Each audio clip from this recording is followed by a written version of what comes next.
Man Insurance Center, specializing in property, life, and other lines of insurance products and services. And Kirk Market, experience a world of choice. And Automotive Art Cayman, your car, our passion. And by Dorman Day, celebrating 10 years of opening doors to brighter futures. Visit dormanday.ky. And now, Radio Cayman presents The Buzz, an insightful and fresh take on a variety of issues that impact the local environment. This is where we address the topics that matter. Here's your host, Kathy Miller. Good morning. Welcome to The Buzz. I'm your host, Kathy Miller, and this morning we are having the second installment of what I think is a 5-part interview series. We still haven't determined. I believe it's a 5-part interview series in regards to the 2023 National Health Survey, the STEPS 2023 National Health Survey. And this morning's discussion is going to be focused on diabetes. If you were hanging out with us last Tuesday, we talked about cardiovascular disease, hypertension, and I can't remember what the third thing was, but today is all about diabetes. And in studio with me, I have Dr. Hilary Wolf, Chief Medical Officer, and Rachel Corbett, epidemiologist. I think I said that totally wrong, right? I did. I'm going to say welcome to our guest this morning. How are you doing? Good, thanks. Happy to be here. It's good to have you back. Good morning, Kathy. It's lovely to be here again. You were close. How do you say it? Epidemiologist. Epidemiologist. It's a mouthful, you know. Why are there so many No vowels stress. in it? It's not necessary. It's a bit much. It is.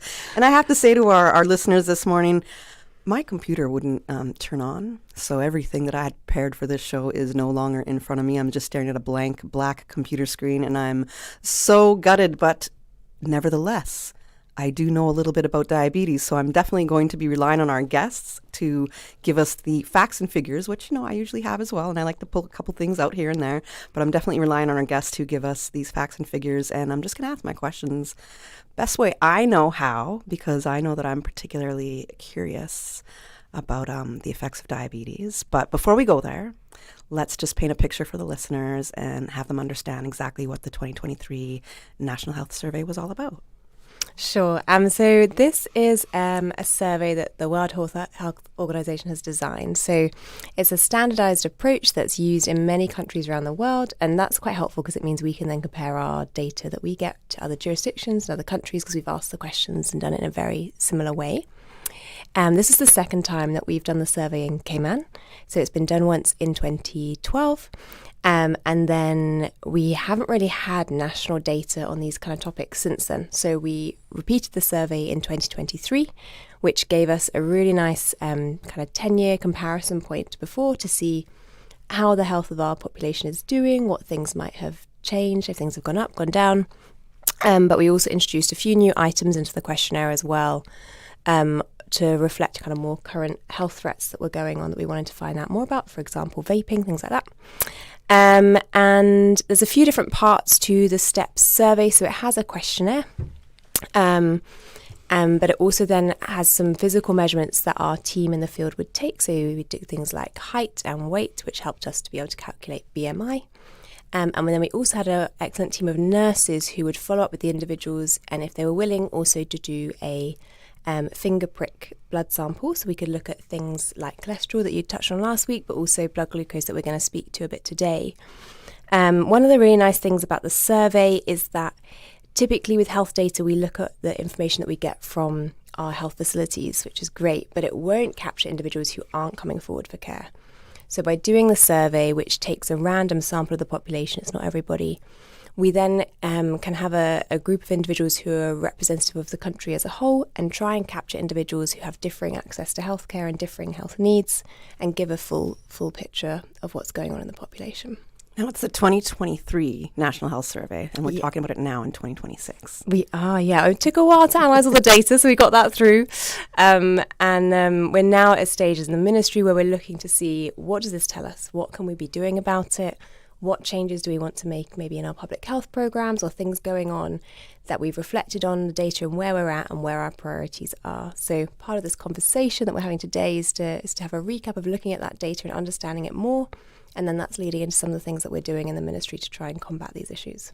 And I want to let listeners know that if they are looking for the support, you can just simply go to Google and you can type in Steps Cayman and it will pop up. Yeah, I know the there's full a report's longer up there. website or URL that I can give you, but that's a much easier way to find it. So Yeah. if you want to follow along, or I think everybody should know this information is vital to us, right? And our whole country, how we're doing, a little healthy Exactly. picture of us. Yeah. So it's a great asset to understand where we are health-wise. All right, I guess we'll just get right into it then. So diabetes, what exactly is meant by diabetes? What's going on in the body?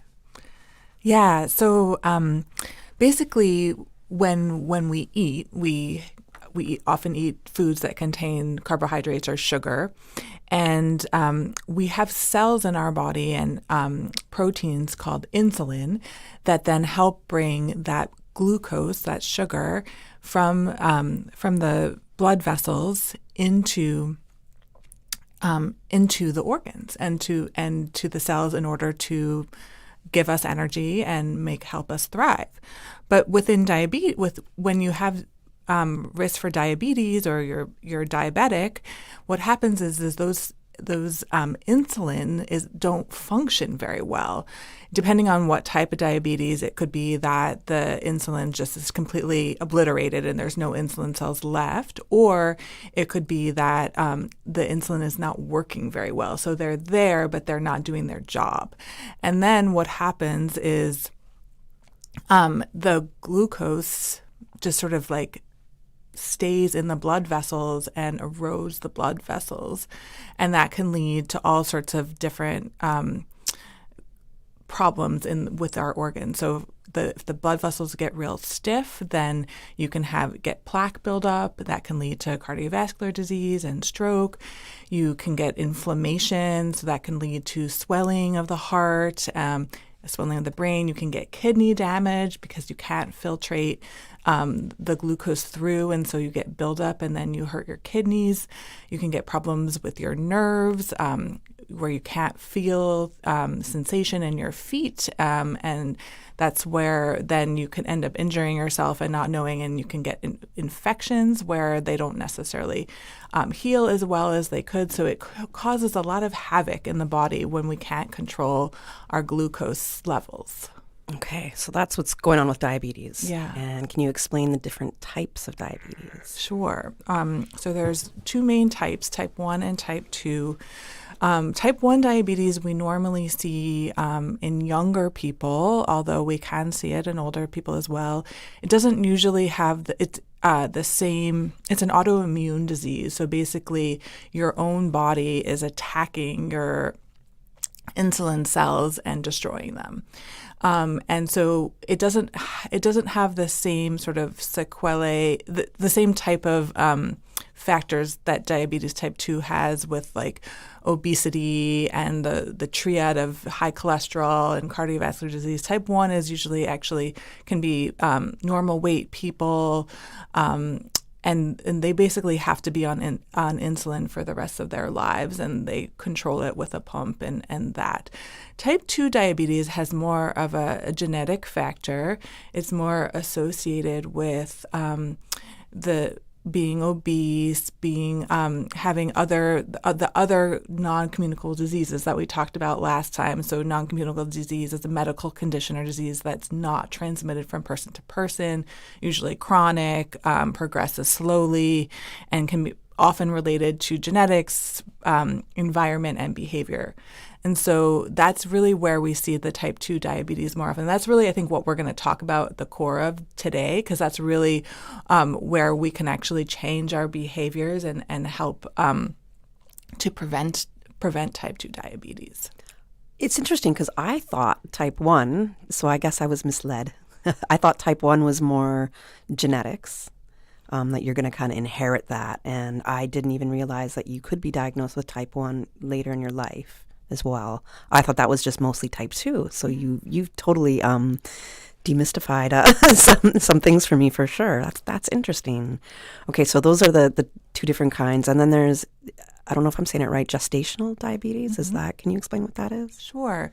So when some people, when they're pregnant, they have challenges with insulin and with taking glucose from their blood vessels and bringing it into their body. And so it's something that is also can have some genetic factors related to that. It can also be related to your body habitus and your eating habits and other behavioral habits, but it's something we check in most pregnant people, and oftentimes it can be managed with diet and exercise. It's something we want to just watch during pregnancy, because if you have too much glucose circulating while you're pregnant, then that could then affect the fetus as well. And oftentimes, if from gestational diabetic mothers, we see large babies because they've been getting a lot of circulating glucose. Okay. Yeah. All right. Can we get a snapshot of, I guess, the rate of diabetes in the Cayman Islands? I know from memory, since my notes failed me, that it's about 1 in 10 people in the Cayman Islands are diagnosed with diabetes. Yeah, so from the survey, we asked individuals in the questionnaire, have you ever been told that you've got raised blood glucose or diabetes? And as you say, it was 11%, so 1 in 10 individuals had that diagnosed from a healthcare provider. So that was in the questionnaire.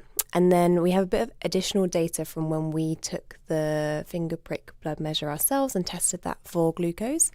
So we found that 8% had high blood glucose and that they had also been diagnosed and that they were on medication. We found that additional 5% had high blood glucose and were aware but weren't necessarily taking medication, which may or may not have been needed. So that might not in itself be a bad thing, but maybe a proportion of those might be needing it.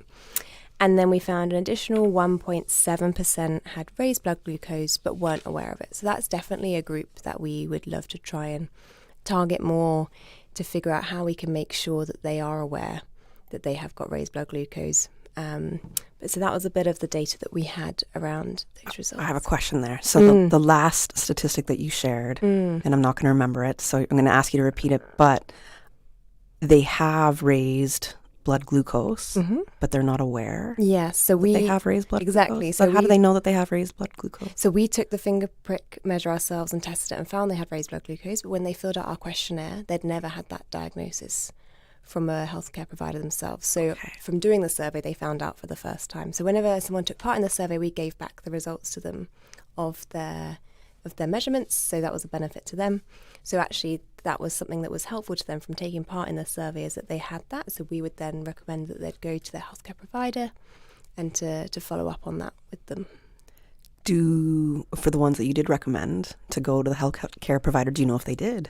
Did you get any follow-up? We don't get any follow-up contact with them from that, so we haven't got any further information there. We would really hope that they have, but I guess that's something for us to feed into our thinking of how we then look at our public health programs and how we can, on the whole, for the whole population, if anyone who falls into that group, make sure that they're got options to find that out. I got to go to a quick commercial break, but before I go there, I guess what I think is also really crazy, and we can get into the stat after the break, is that 1 in 4 people never have been tested for diabetes or never had their blood sugar tested. Yeah. I don't know how that can happen. As an adult, I'm so surprised to hear that, but we'll unpack that after the break. The Cayman Islands boasts of a long, colorful, and rich history. In tribute to our roots, Radio Cayman, the voice of the Cayman Islands, is pleased to bring you the Historical Vignette Series, brought to you by Rotary Central. For more than 110 years, Rotary members have used their passion, energy, and intelligence to take action on sustainable projects. The Cayman Islands, He hath founded it upon the seas. I am Frank Rolstone. I've been involved in Pirates Week for 37 out of the 40 years. As visitors arrived at the airport for Pirates Week, they were greeted by a crew of pirates to heartily welcome them to our national festival, as well as a mug of fruit punch or rum punch. Our visitors loved it. Years later, I would be the one organizing the airport receptions. I never missed a district day. Each community made their district shine. My favorite was East End. They had a reenactment of an old-time shotgun wedding, and everybody became part of the festivities. I think Pirates Week visitors are a different demographic. They come to party. They don their pirating finest and are ready to enjoy our festival with a vengeance. I am glad to say that for 37 years I've been helping our islands create the history that is Pirates Week. Radio Cayman's historical vignettes was brought to you by Rotary Central. For more than 110 years, Rotary members have used their passion, energy, and intelligence to take action on sustainable projects. Saturday, April 18th will be the gathering of the future. The gathering of budding botanists, scientists, engineers, medical practitioners, marine biologists, and much, much more. The Rotary Central Bill Rudy Science Fair, the Arc, Camana Bay, 8 a.m. to 12 noon. The gathering of students from over 15 schools across the Cayman Islands. Save the date. April 18th, the Rotary Central Dr. Bill Rudy Science Fair, sponsored by CUC, supported by the Cayman Motor Federation. The future is sparking. Looking for fresh, healthy food that's full of flavor? Then you've got to visit Kirk Market. Our dishes are made with fresh, high-quality ingredients. Enjoy vibrant mixed greens or satisfying pasta salads. Or try one of our delicious grill options like blackened chicken, spicy beef steak, or grilled salmon. Looking for something light and flavorful? We've got sushi rolls and poke bowls prepared daily. And don't forget to explore a hot bar or Billy Fresh salad at the salad bar. Stop by Kirk Market today for breakfast, lunch, or dinner and taste the difference. Eat well, live well with Kirk Market. The 6:15 Weather Report, Monday through Friday, is proudly sponsored by CG Britcay. Insurance, health, pensions, life, where people come first. Hey, this is Matthew Leslie, and I want to wish Radio Cayman the happiest of anniversaries. 50 years. What a milestone. Oh, so much memories of Radio Cayman, but one of my favorite was growing up with my great-grandmother in her house on the weekends and listening to the Country Countdown. That was one of those memories that always stays with me as a child, and it was made possible by Radio Cayman, keeping it on the airwaves. Thank you so much, and happy anniversary. The Ring of Fire. The Buzz with your host, Kathy Miller.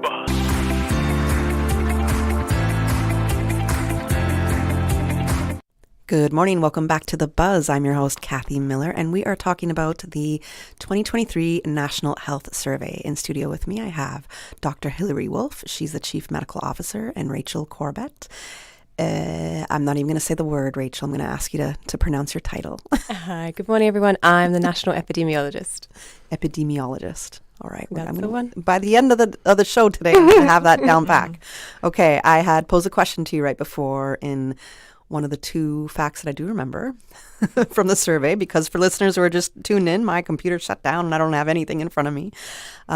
It's 1 in 4 people in Cayman had never had their blood sugar tested. And I think that is insane, because I would assume, hopefully, that we've all gone to the doctor at least once in our lives and had an annual checkup. And I would think that's part of it. Yeah. So, depending on what your age is, what your risk factors are, you definitely would get your blood screened when necessary. But so just as a reminder, this survey looked at people from 18 to 69. So if you're a young person in your 20s, healthy, don't have risk factors, not overweight, don't have hypertension or high cholesterol, anything like that, we wouldn't necessarily screen for blood sugar at that visit. But I think it also speaks to the challenge that people don't go for preventative well visits, which we talked about last week. And so if you feel good and you're running around and you're doing great, you're not like, oh, let me go to the doctor and see if something's wrong. You're just living your life. And so I think that mindset of trying to go to the doctor for preventative visits is a really important one. And I think, you were asking about how could someone know that they didn't have high blood sugar when they have symptoms. And so similar to hypertension, but not quite the same, in the early days, you don't necessarily feel anything if you have high glucose. As it develops, as it stays there for longer, then you start having symptoms like maybe frequent urination or constantly hungry or constantly thirsty. Those are signs that you should definitely get your blood sugar checked. But in the early days, you may not know what's going on in your body. And so that's why it's so important to get a preventative well visit. And your doctor will then, based on, your age, usually over 35, whether you're overweight, whether you have risk factors, will then go ahead and check your blood sugar. Okay, so generally, what I caught from most of your answer here, generally around 35 or older is when you might start getting tested for blood sugar levels? On a regular basis, but if you have risk factors, and as we will get to about BMI, 70% of the Cayman population is overweight or obese. They may need to get checked much earlier in childhood, actually. And so, like you said, I think we definitely need more screening than we're getting right now.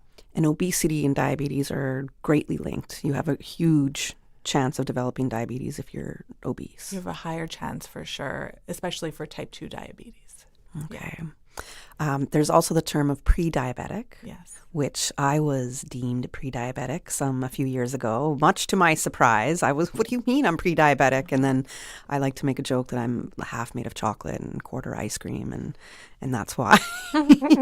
And I love it so much. So when it comes to pre-diabetic, what does that mean, and when should we be worried about that term? Yeah.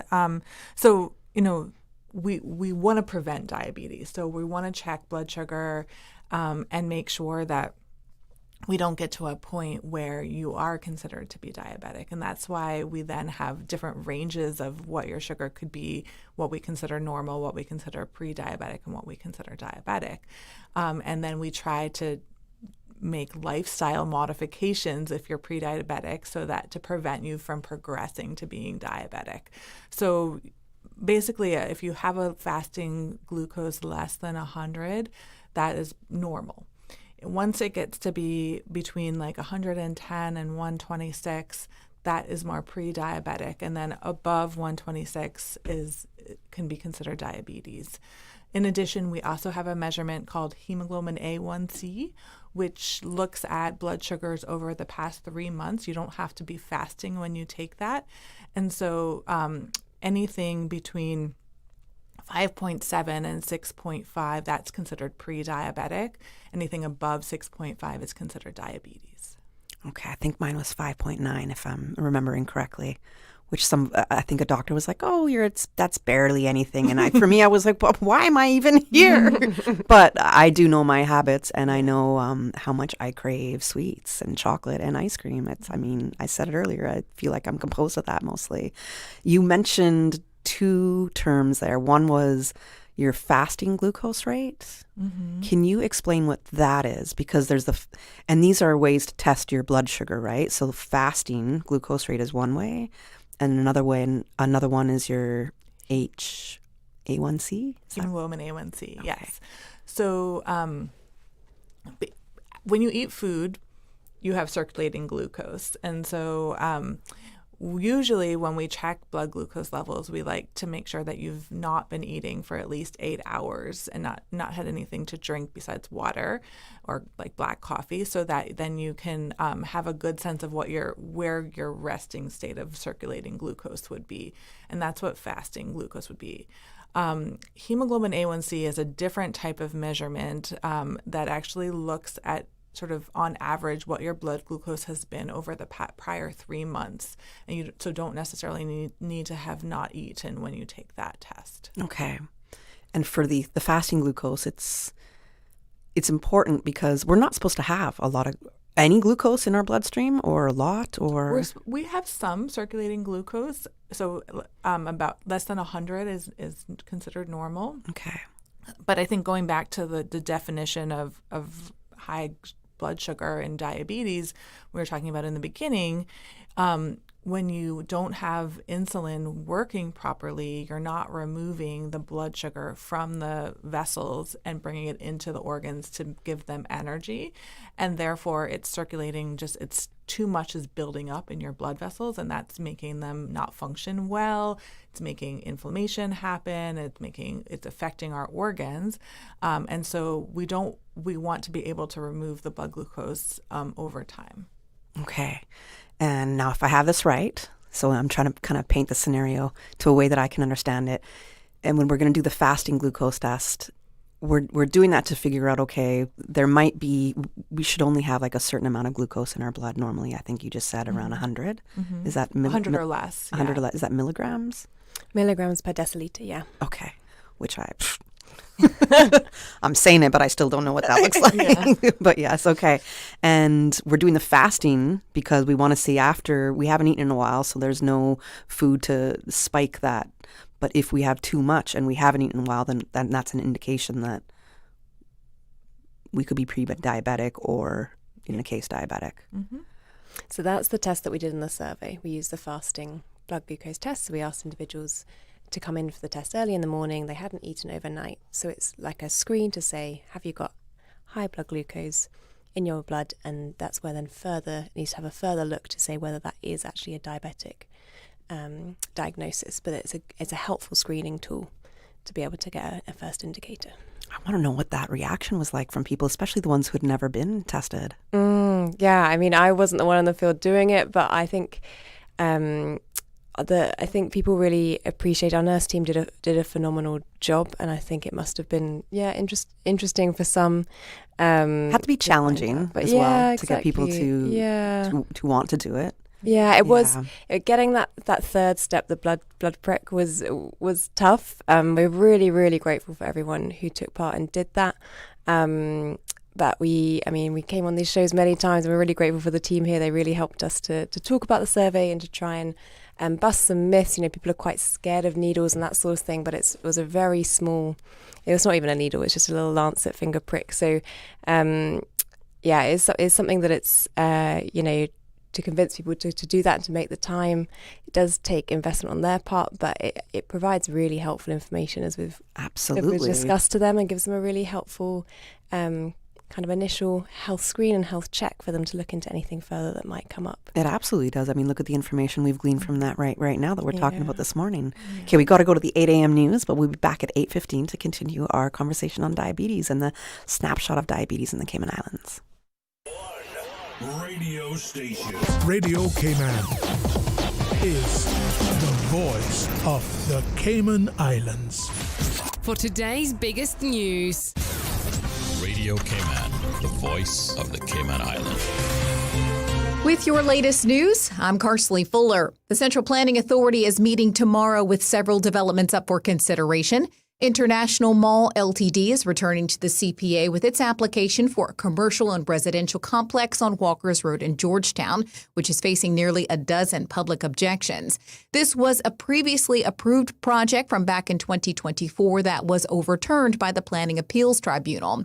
The property is located at the southwest corner of Walkers Road and Ellery Marin Drive in Georgetown. The proposal is for 3 two-story commercial buildings and 7 2- and 3-story townhouse buildings. There would also be a pool and 1-story gym building. There's an uncontested application for 15 acres of land in East End off Frank Sound Road for agricultural purposes, specifically bananas. The board will discuss a request to clear the lands by mechanical means for agricultural purposes, and it notes that the land register and registry index map indicates that subject property doesn't actually have legal access to Frank Sound Road and is totally landlocked. Finally, there's a pitch for 14 apartments and a cabana on Midnight Road in Lower Valley facing objections. A contested application for a 24-unit apartment complex on South Sound Road near the intersection with Old Crew Road, and Cayman Water Company is hoping for a thumbs up for a 2 million-gallon water storage tank on Powery Road in West Bay. You can find the full agenda online at planning.ky.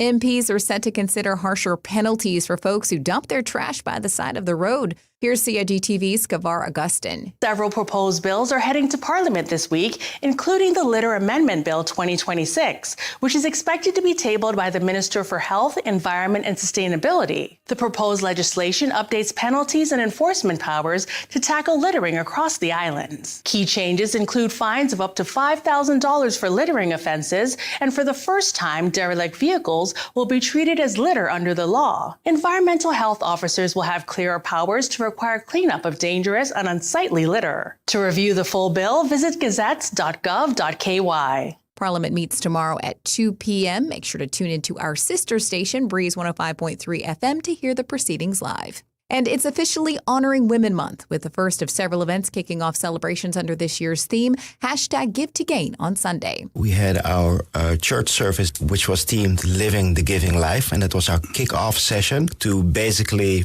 set the tone of the month. So we are very, very happy that it went well. We got our second event, and that is called Serving Without Losing Yourself, and that is done by our presenter, Siobhan Nixon. Department of Sports Tristan Wesenhagen and Meeta Day are inviting everyone to come out to tonight's event at the Intergenerational Hub. The speaker will be talking about how to, quote, set limits and continue to thrive. It's Honoring Women's Month, but everything we do is with a team, and we have brothers, sisters, uncles, fathers, grandfathers, nephews, and we all come together. So it's open to men as well. It will be a good talk. We'll kick off with some refreshments, and then the presentation itself will start off like around 6:20. You can find a full list of this year's Honoring Women Month activities at radiocayman.gov.ky under Community Events. Now with a check of international news, here's the BBC, which takes us out of the newscast. I'm Karsley Fuller. BBC News with Emily Thomas. Israel has continued to strike the Lebanese capital Beirut along with targets in Iran. The Israeli military says it's conducting airstrikes against the armed group Hezbollah, which is allied to Iran. It also says its air force has struck the presidential office and the Supreme National Security Council in Tehran. In southern Iran, mourners have gathered for the funerals of children killed in a strike on a school.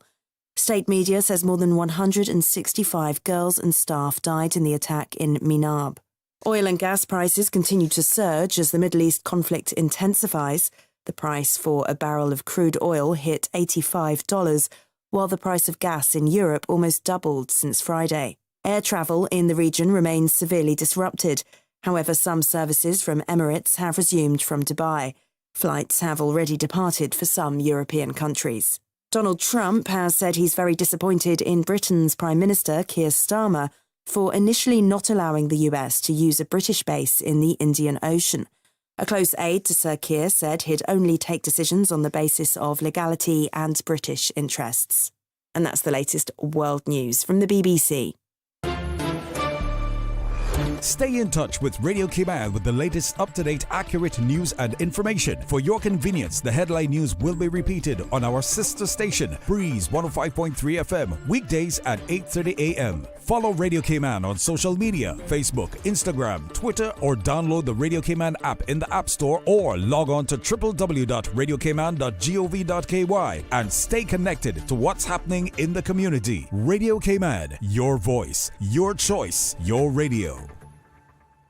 The Lions Club of Grand Cayman, Delano Hislop Pace, 5K and 10K Walk Run is back on April 12th. Whether you're trying to stay a bit fitter, looking to invest more time in your community, or just looking for a reason to get out in the sun, the Delano Hislop Walk Run is the perfect opportunity to keep your goals in check. Visit the Lions Club Facebook page for registration details. The 2026 Delano Hislop Pace Walk Run, Sunday, April 12th. The Lions Club of Grand Cayman, proudly serving the community for over 50 years.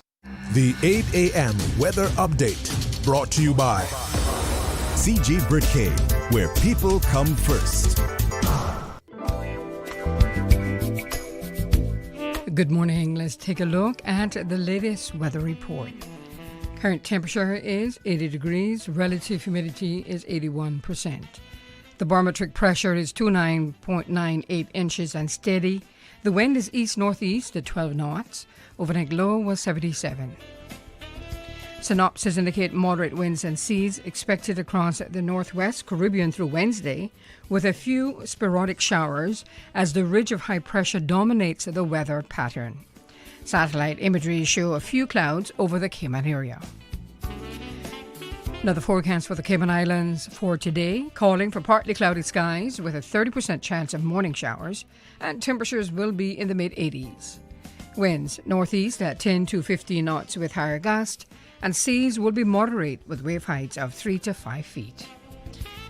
Forecast for tonight calling for partly cloudy skies with a 30% chance of showers, and temperatures falling to the mid-70s tonight. Your winds will be northeast at 10 to 15 knots with higher gusts after midnight tonight, and seas will be moderate with wave heights of 3 to 5 feet as well. You can expect a high tide this morning at 9:28, Low tide this afternoon at 3:43 and a high tide again tonight at 9:55. The sun will set this evening at 6:30 and will rise tomorrow morning at 6:43. And the outlook is calling for an increase in the chance of thunderstorms from Thursday as an upper level trough moves across the northwest Caribbean. And that's the very latest on your weather report.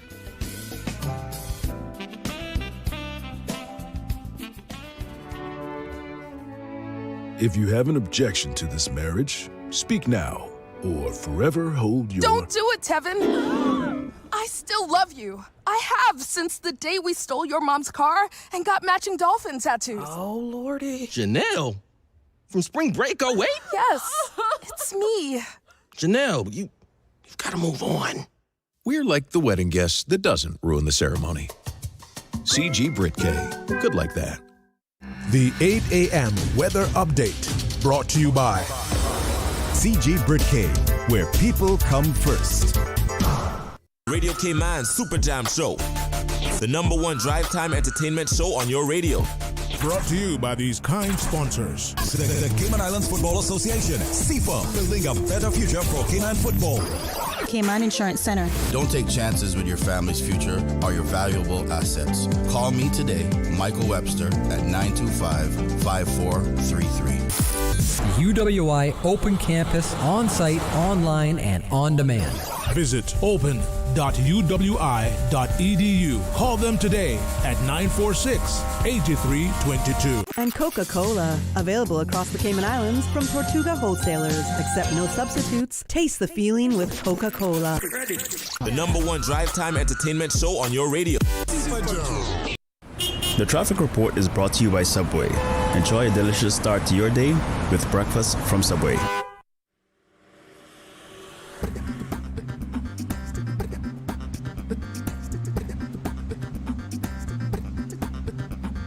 It's traffic time on Radio Cayman. Let's see what the road holds for us this morning. Roads are wet, so please drive with extra caution. Bumper-to-bumper traffic coming from the east on Shamrock Road and Wrights Crichton Boulevard. Expect delays, as well as on the Linford Pearson Highway. Crew Road moving slowly, heading to the Georgetown area. Heading east on Crew Road, traffic is moving at a moderate pace. Edward Street, light to moderate traffic flow, as well as Owen Roberts Drive. As we look to Shedden Road, moving at a moderate pace in both directions. Little steady traffic heading towards the Georgetown area on the West Bay Road in front of the Ritz. And heading to the West Bay area, traffic is moving at a moderate pace. Coming off of Bobby Thompson Way, steady traffic continuing on to Huldah Avenue. And traffic is steady coming off of the Linford Pearson Highway on Agnes Way. Expect some delays. Godfrey Nixon Way and Eastern Avenue flowing moderately in both directions, as well as in the Industrial Park area. Coming off of the Ursula Tibbetts Highway, steady traffic. And that's the very latest on your traffic. Join us again at about 10 minutes past 12. We'll give you another look at traffic. Be safe out there and drive safe. Craving something new? Dive into Subway's new seafood subs. 3 recipes inspired by the flavors of the coast, including the crunchy seafood bliss, the scrumptious chipotle tuna crunch, and the delicious breaded fish and ranch sub, made with our new breaded fish nuggets. Subway's new seafood subs. 3 recipes made to rock the boat. Only at Subway. The traffic report is brought to you by Subway. Enjoy a delicious start to your day with breakfast from Subway. Radio Cayman, maintaining the innovation. On a daily basis, making it easy to connect with you, our listeners. Add us to WhatsApp today, 925-3261. That's 925-3261. Radio Cayman. Send a text or voice note. Message us at 925-3261 on WhatsApp today and get active with Radio Cayman. Radio Cayman, the voice of the Cayman Islands. Radio Cayman, maintaining the innovation. We give you honor and praise, adoration and glory. Radio Cayman.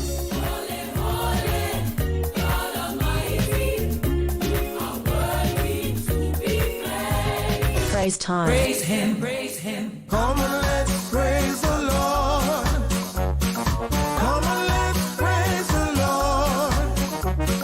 Praise him in the morning and in the evening. Oh, Grace Time in the morning. Praise Him. Praise Him. Weekdays 6 to 6:30 a.m. Radio K-Man, waking you up. Rock my soul in the blues of my faith, yeah. Rock my soul in the blues of my faith, yeah. Praise Time. I know He cares. He'll always be there. Oh, yeah. Praise Him. Praise Him. Praise Him. Praise Time. Set your clock for 6 a.m. or you will miss it. The Buzz with your host, Kathy Miller.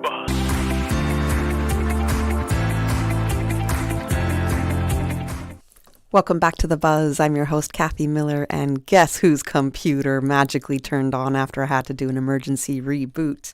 Mine did, and it was fully powered, so whew. I'm thankful for that. We are talking about the STEPS 2023 National Health Survey. And in studio with me, I have Dr. Hilary Wolf, Chief Medical Officer, and Rachel Corbett, National Epidemiologist. Yes, we'll go with that. Yeah. We're good with that? You're good. We're okay. Oh, You're getting there. I'm getting there. All right. It's just a tricky word for me right there. A lot of vowels in that word. Okay, we are talking, our focus this morning is about diabetes.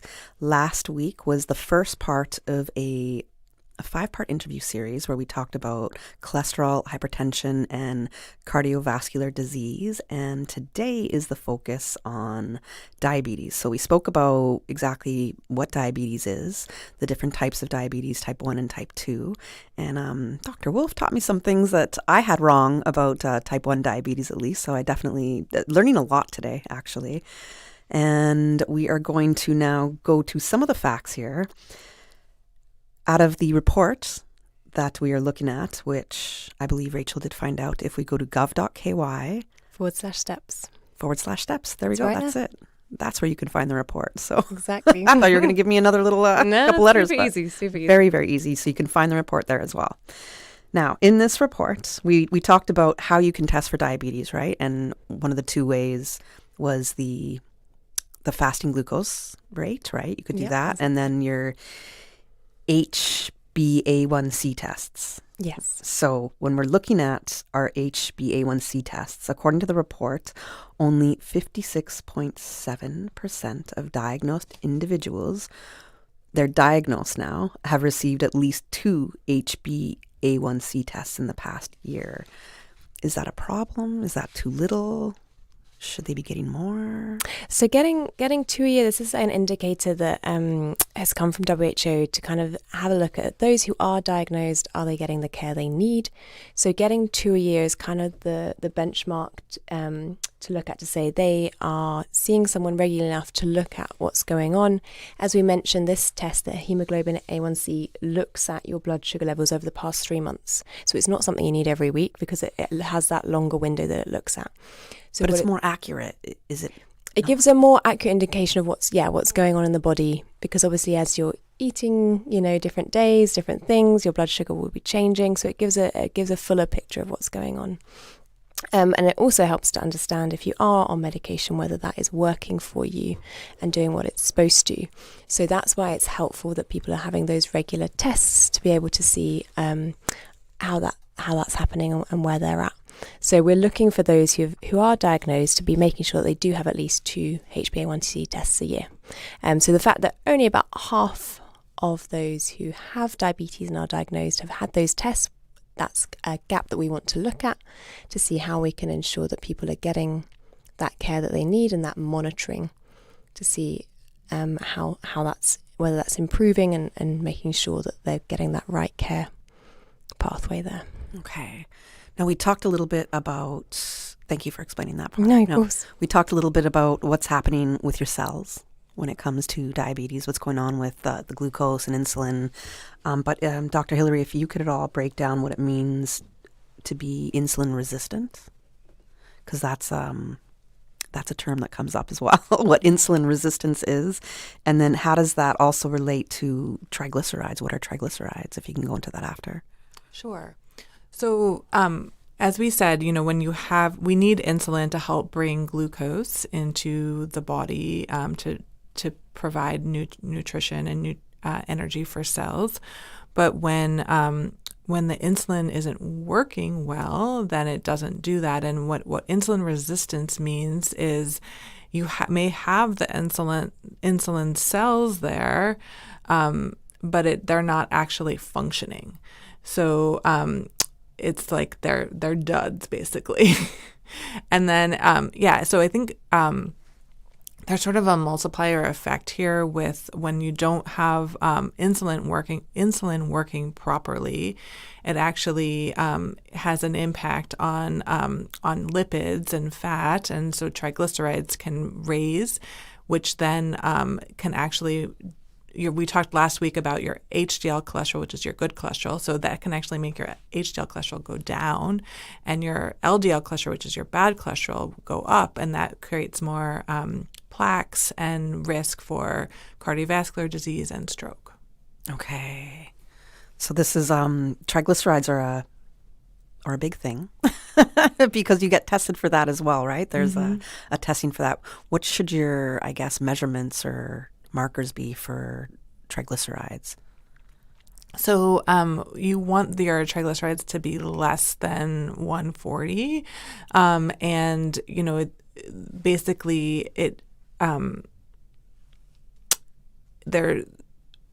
so oftentimes when you have diabetes, you also are at risk for high cholesterol, high triglycerides, hypertension. The diseases often come hand in hand, and so it's something that the wonderful thing is that the behavioral modifications that we can do in terms of increasing your activity, eating healthier, decreasing tobacco use or not using tobacco, decreasing alcohol use, all of those factors affect all of those diseases as well. And so you can kind of kill many birds with those stones. So.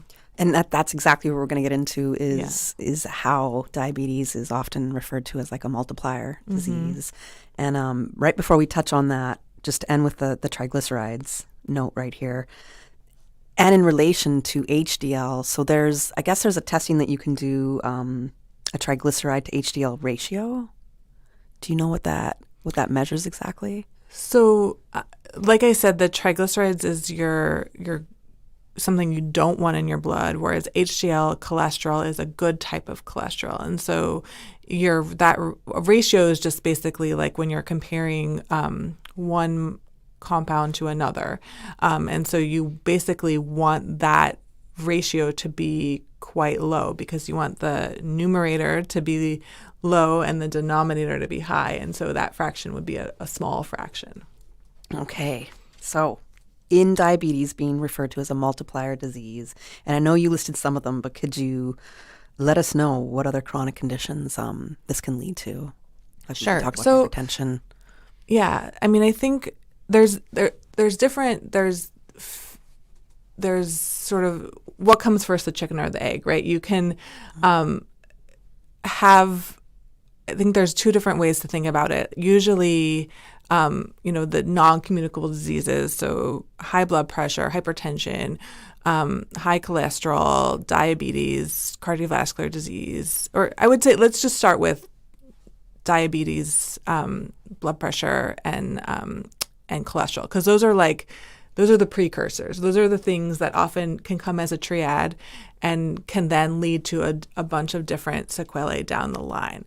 So when you have challenges with those three conditions, then you can also have increased risk for cardiovascular disease and stroke. And then specifically related to diabetes and high blood pressure, you can get really bad kidney disease as well.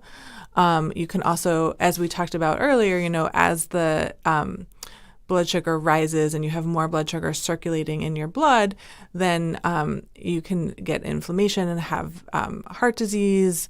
It can go to your brain, and it actually have people with diabetes have an increased risk for Alzheimer's. And then you can also get, we hear a lot about foot problems, diabetic neuropathy. So that's when you get maybe like pins and needles or tingling in your feet and you don't feel your feet. And then that can actually lead to leg amputation sometimes in the worst possible scenario when you've gotten multiple infections and injure your feet and your legs without knowing, and then they don't heal very well. And sometimes at the end stage, basically, you could have to amputate a foot or a limb if you can't control an infection. And because basically, if you have bacteria or in your blood and you need to and you can't control it, then you would have to remove that part. So that's the worst case scenario. That's it's so scary to me because there's so many other conditions it can lead to. Well, it's almost like a gateway disease per se. Well, if you think about how your body is just all connected, and if you're dealing with something that's in the blood, and it can go everywhere, right? Yeah. So it can go and affect your eyes. We recommend regular eye checks because you can definitely worst end stage is blindness, and so making sure you're basically, if you have diabetes, you just need to take care of yourself. You take your medication, you see your doctor, you get all your screenings done, and you can live a long, happy life with a chronic condition. You just need to make sure that you're taking good care of yourself. And that's the key part, to take care of yourself, which if we were taking care of ourselves by doing the very basic functions, eating the right nutrients, the right amount, getting the right sleep, getting some exercise in. I think those are the most basic things that we're always taught. Limit your alcohol, smoking, and generally hopefully you're looking at a pretty good health. But we don't tend to do that, and I know we spoke about that, and it's wild to me because when it comes to non-communicable diseases, unless it's a genetic process, largely it's in our hands and we can control it. It's like, how much more data do we need to be shown to us that it's in our power to change our lives? Right? It's often genetic and behavioral. And so we're constantly fighting against our genetics, but we want to be able to put things in our hands, the things that we can control. And the things we can't control, they're there. Absolutely. Yeah. I'd have to agree. So the report suggests that fewer people were diagnosed in the past 12 months of when the reporting period happened compared to 2012. So fewer people being diagnosed, does that indicate reduced screening, or perhaps these people have bigger health problems, or maybe it's limited health insurance? Yeah, I think this is an interesting point. So this was when we looked at when individuals had said, yes, I've been informed by my healthcare provider, and we asked them the recency of it. It's kind of the proportion of those who've been diagnosed.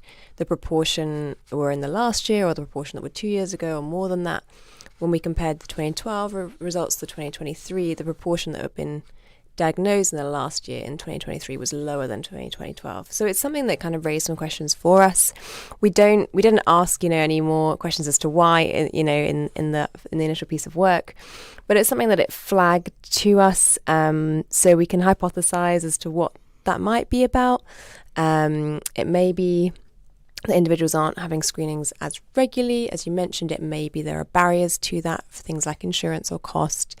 We don't know for sure, but it's something definitely that we can look into more, and see how we can, just across the board, we're just looking to see how we can reduce barriers to care, and raise awareness and knowledge of people's health and how they can take care of themselves well. On the barrier tip, you mentioned a couple of them, but what other barriers do you think exist out there that do prevent early detection and screening? I think some can be knowledge, some can be stigma and fear. Some people may have been aware of other individuals who have had conditions and not wanting to know, fear of what that might mean for them, or fear of how that might impact their life. I think there is definitely some that's financial based, some that is around access. Some might just be the practicalities of going and making those appointments. It may be that they have caring responsibilities, or a lot that they're juggling, and carving out that time for themselves is actually quite challenging. It's often, I think, a lot of things interrelated together. You've hit on a big one. I think fear is a really big one too, and that's a mental thing. And I guess later on when we talk about treatment, before I forget, I'm going to ask a pre-question before we get to that area, which will be, is there kind of any mental health counseling offered when you know, when people are hit with diabetes and they realize they have to make perhaps some drastic changes in their life. But hold on to that question because we're going to get to it later. I just have to say it so I don't forget it later. But a lot of what we're trying to do also by having this discussion today is raise awareness of how the condition works, how our body works. Mm-hmm. And I think knowledge is a great way to reduce that fear. Yeah, these are things, when you understand what's going in your body and what are things that you can do to reduce the risk in the first place, or if you are, you know, if you've been informed that you've got a higher risk because you're a part of the way along that process, then what can you do to reduce that and prevent it progressing? Yes. I think that really empowers individuals to know, actually, there are things I can do to change this. There are things that I can do to prevent this getting worse and to ensure that I can live a long and very active and full life, and this doesn't need to limit me. I agree with you. And even for me to say, hey, I am pre-diabetic, I've always been very active. I always joke about I should have been a professional athlete at some point in my life because I like to pretend I was, or I want to be one at least. So I would think, I'm so active. I generally eat pretty good. So when I got hit with, my markers, I was very, very surprised.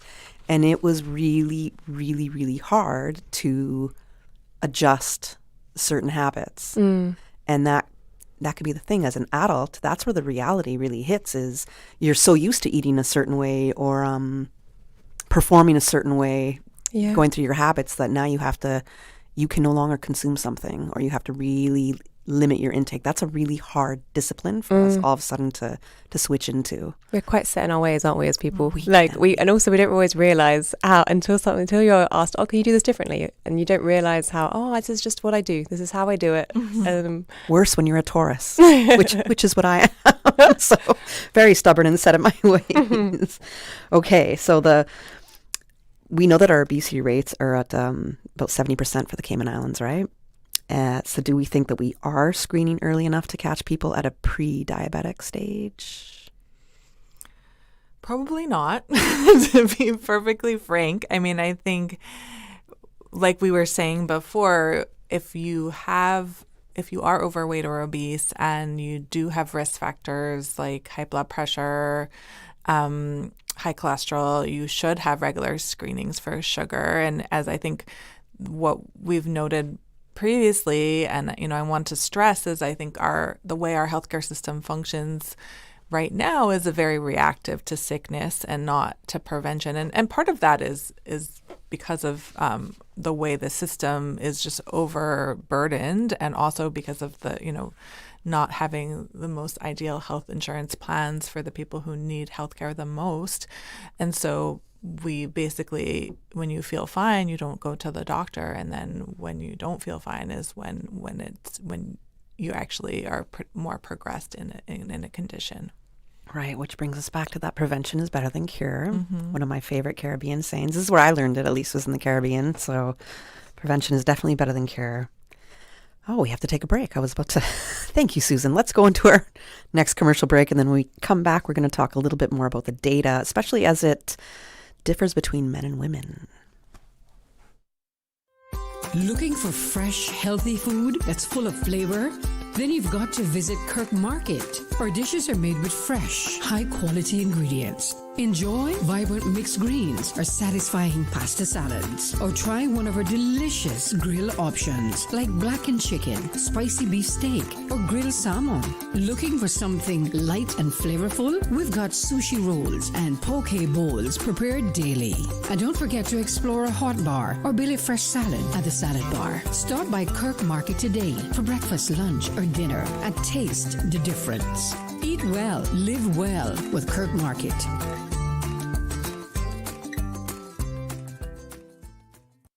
Let's hear it for your Wildcat cheerleaders. Aunt Angie, weren't you a cheerleader? The best in the Western Hemisphere, until I attempted that switch kick, double twist roundhouse. Huh? Exactly. I must have been in the air for 20 seconds before I fell into that snare drum. I set a world record, though, and thankfully I could trust the CG Medical Portal with my claims. All 37 of them. The CG Medical Portal. Safe and secure. CG Brit K. Good like that. Ready to launch your career in hospitality? If you're an ambitious young Caymanian, the DART Hospitality Training Program is your opportunity to shine. This paid 4-month program gives you hands-on experience at world-class properties like Kimpton Seafire, the Ritz-Carlton, Hotel Indigo, Hampton by Hilton, and Bonnie Moon Beach Club. Plus, DART has partnered with Lind University to deliver an intensive 2-week hospitality curriculum from an accredited institution. Gain real-world experience, learn from the industry leaders, and open doors to full-time careers in hospitality. Applications close April 6, 2026, with programs starting May 2026. Apply now at dart.ky/hospitality. The Buzz with your host, Kathy Miller.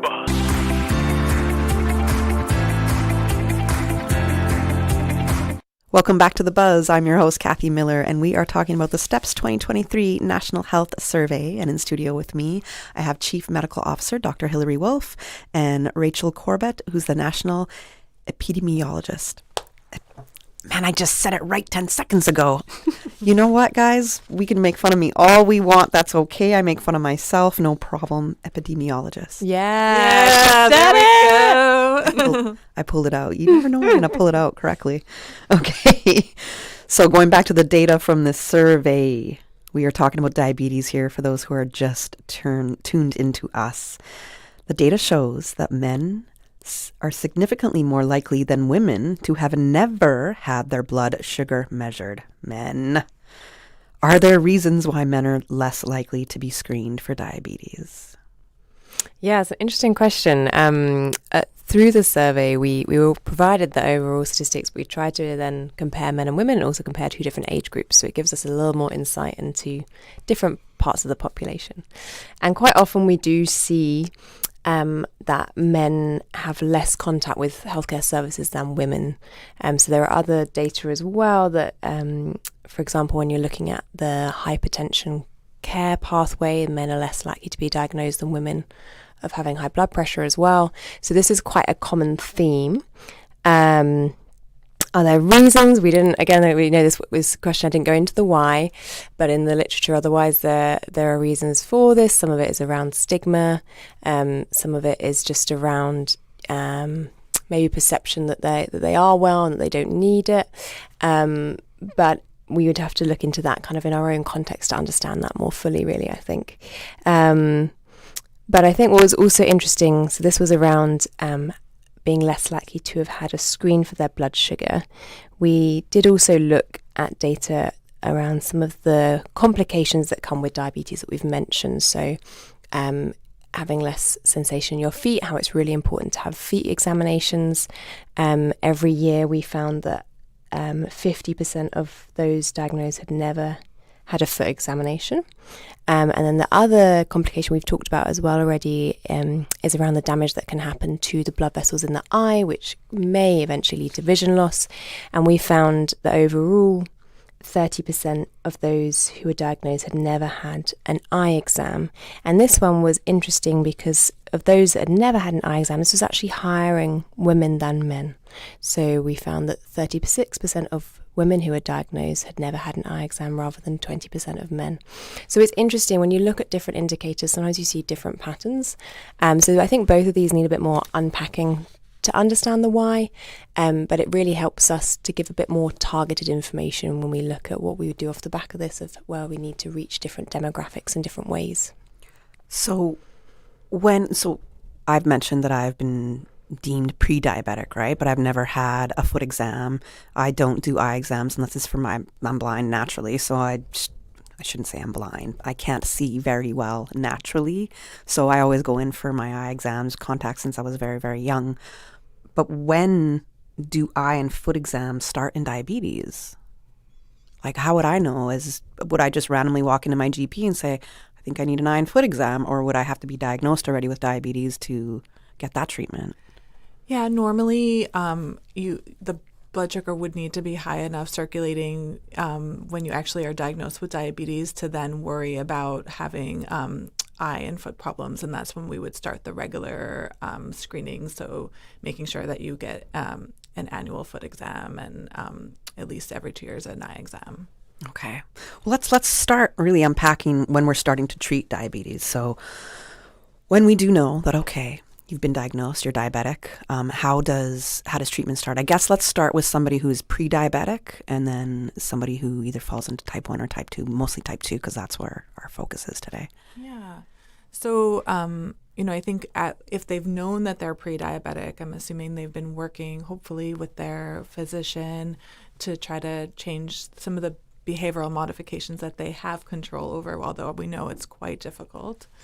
And then, if they then develop diabetes, it just makes it even more important to, make sure that we're eating a diet that is low in refined sugar and really high in protein, good fats, so that's fats not high in bad cholesterol and things like that.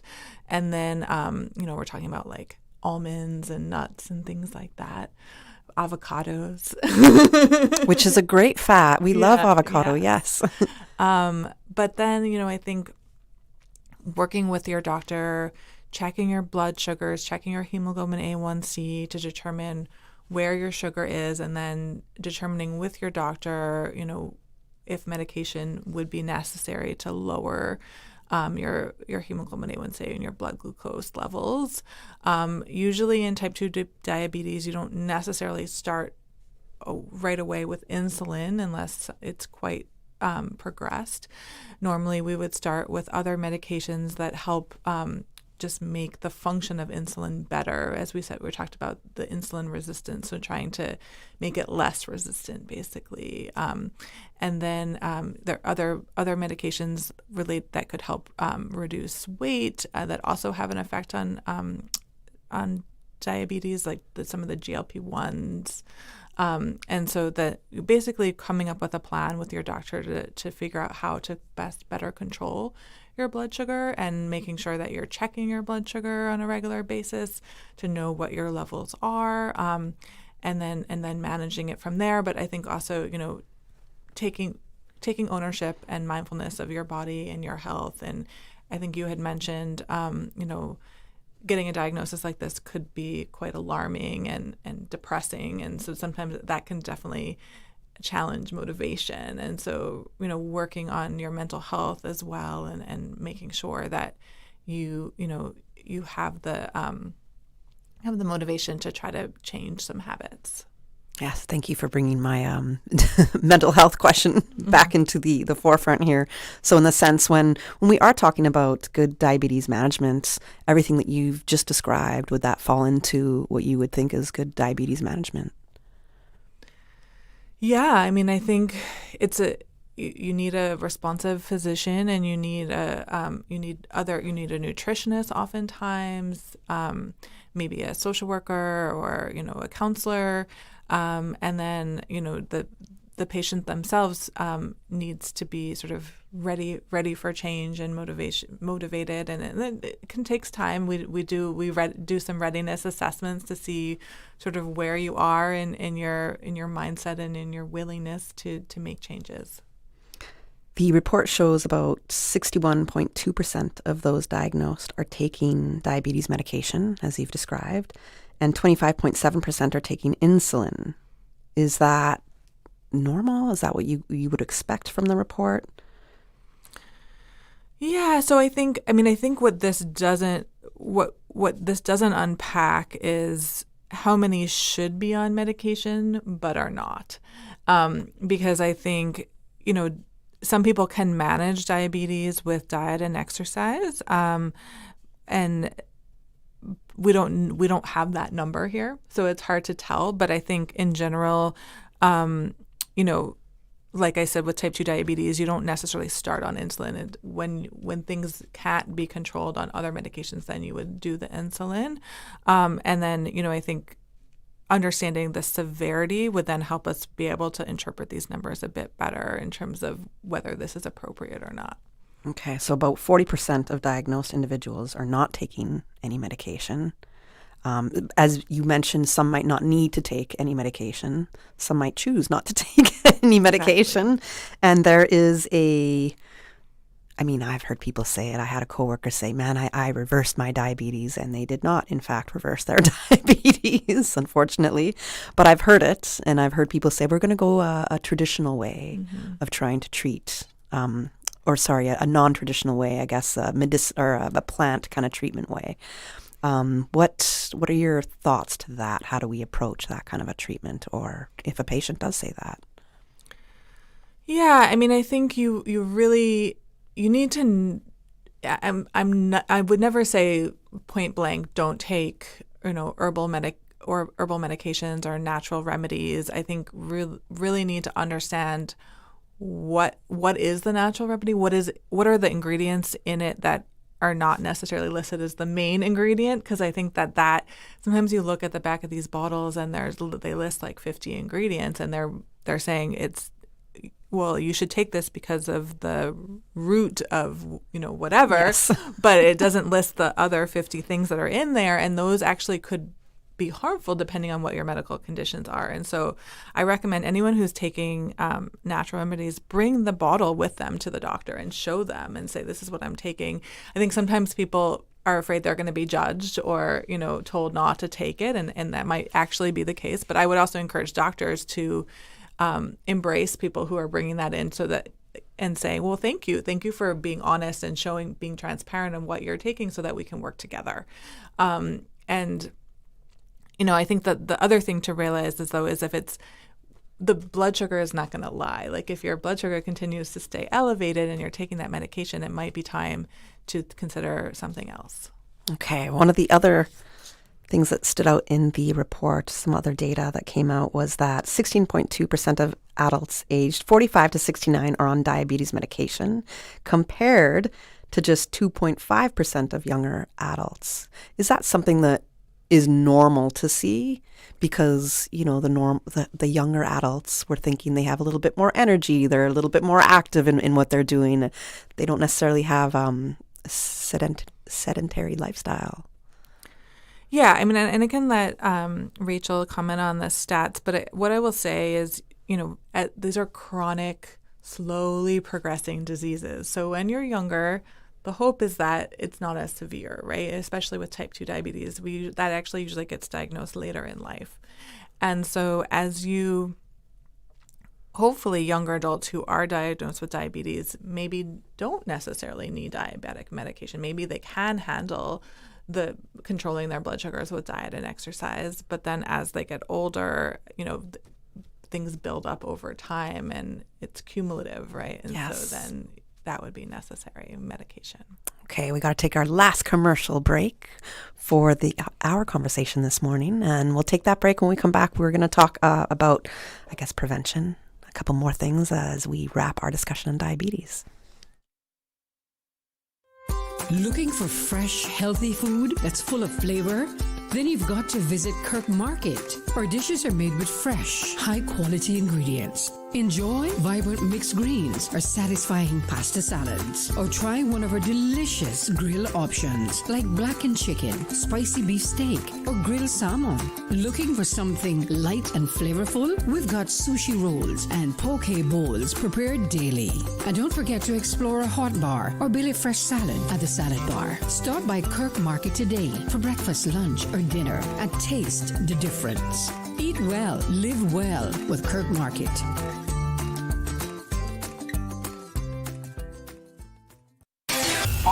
Social media, X, formerly Twitter, Facebook, Instagram.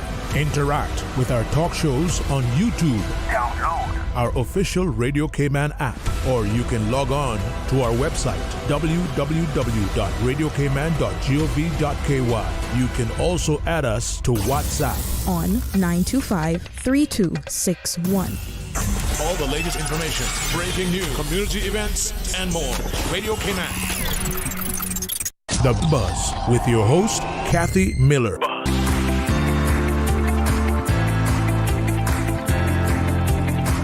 Welcome back to The Buzz. I'm your host, Kathy Miller, and we are just about to wrap up our discussion on diabetes. This is in relation to the STEPS 2023 National Health Survey. And in studio with me, I have Dr. Hilary Wolf, Chief Medical Officer, and Rachel Corbett, National Epidemiologist. All right. It's a tongue twister. It's a tongue twister. By the end of the week, I'll have it right. I said the end of the day, but the end of the week. All right. Okay. Now, in talking a little bit about the treatment as well, I want to go back to the eye and foot exam. And I know, Rachel, that you had spoke a little bit about that. So with 30% of people never had an eye exam, 50% never had a foot exam. We spoke about, when they're going to need to do that and why it's important. What exactly are we looking for in an eye and a foot exam? Sure. So for the eye exam, we're looking to see how the blood vessels are doing, particularly at the back of the eye near the retina, because it's when those blood vessels get damaged near the retina, that's what can lead to vision loss. So there are different things that you can do with treatments and things to kind of help with that. And it can be that when the blood pressure in the eye is changing as well, that's what can lead to that damage. So that's what you're looking at with the eye examination. With the foot examination, Dr. Wolf's kind of spoken about this already, really, but it's about checking to see whether the nerves in the feet have been damaged at all, linked to diabetes. So if they have, and if there's less sensation in the feet or circulation's been affected, an individual might not be so aware if they've got cuts in the foot or if there's kind of pain there from there being a cut or being an infection. And if that's left over time and if that isn't treated, then in the long term that could lead to needing more severe. If you have an infection that's left, obviously that can get quite nasty. That can lead to needing an amputation. So again, we're talking about chronic diseases here and things that happen over a long time. But if these things are left unchecked, an individual doesn't realise that they're losing that sensation, then they might not be taking as good care of themselves and be missing things like that. So it's really important that they have ideally a foot exam every year if they've got diabetes and an eye exam every other year. If they found that there was damage occurring in the eye, it might be that they then need more regular checkups. But those are kind of the baseline screens to check to see whether any complications are progressing related to diabetes. What does treatments with the eye involve, if you know? I'm not going to know the ins and outs of it. So I'm not. Okay, all right. That's all right. No worries. Because you had touched on that word, saying different treatments with the eyes, and I was kind of like, well, what could that be? Because eye yoga is coming into my mind out of nowhere, and again, that's something that I see online, and I wouldn't necessarily listen to me when I say eye yoga. No. I mean, when you're talking about things like glaucoma, you can start with eye drops. I know a little, but I'm just saying, Gotcha. I'm just cautioning this, but it's not my expertise. But that eye drops can be an initial thing. If the eye pressure is the issue, then it can be that you start with eye drops. Okay. There can be other things that can be used if it's progressive. We have ophthalmologists who can explain this very, very nicely. Gotcha. But basically, we're trying to reduce the pressure. But this all comes down to blood sugar control. So the better you can control your blood sugar, the more likely you are to not have any of these problems and are able to at least decrease them if you are able to get your blood sugar under control. All right. Now, I know I did ask or touched on if diabetes can be reversed or managed, but can it really be reversed? Have you seen cases of people reversing their diabetes? So it is possible, especially with type 2 diabetes. I think in certain situations, if you really totally change your habits. The other times I've seen it reverse is actually when, if someone is undergoing cancer treatment and have like a bone marrow transplant and they basically get a whole new person's blood, then their diabetes can actually go away. Wow. So that's pretty amazing. That is absolutely amazing. Wow, modern medicine is absolutely amazing. Okay, so how affordable is insulin and diabetes medication in Cayman? And could that be, we talked about barriers of, for people getting checked and treated. That could be one of the barriers right there.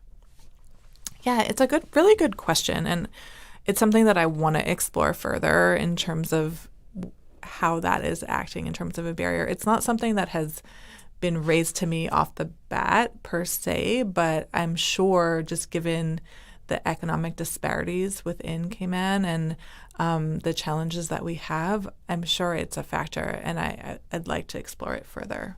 I know specifically for Caymans, if they have a chronic health condition and they can't afford health insurance, there are options. But I think the more challenging part is for for residents who don't have Cayman status, who are living here and can't afford health insurance. Well, even residents that are here, Caymanians that are on a SHIC plan, are people that are uninsured.